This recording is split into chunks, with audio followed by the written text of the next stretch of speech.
আজকে আমি আমার ভাইজির এত বড় লম্বা চুলটাকে কেটে একেবারে ছোট ছোট করে ফেললাম।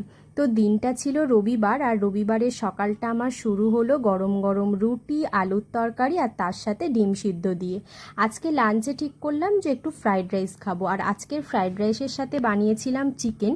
আর চিকেনটা না আমি একদম পাতলা ঝোলঝোল করে বানিয়েছি। সাধারণত পোলাও বা ফ্রাইড রাইস এসবের সাথে কিন্তু চিকেন কষাটাই ভালো লাগে, কিন্তু যে পরিমাণে গরম পড়েছে আমার এখন চিকেন কষার থেকে চিকেনের এই পাতলা ঝোলটা খেতেই ভালো লাগে।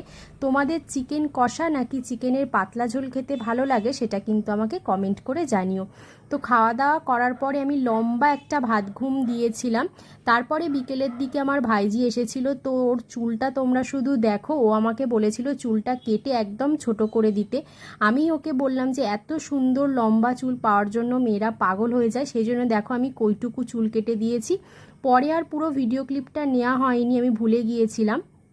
তারপরে আমি একটু চা, টোস্ট, বিস্কুট খেয়েছিলাম। আর রাতে না আমার খুব জ্বর এসেছিল, সেই জন্য আমি টিফিন বক্সে করে খাবার নিয়ে আমার রুমে চলে এসেছি, আর রুমে এসেই খাবারটা খেয়েছিলাম।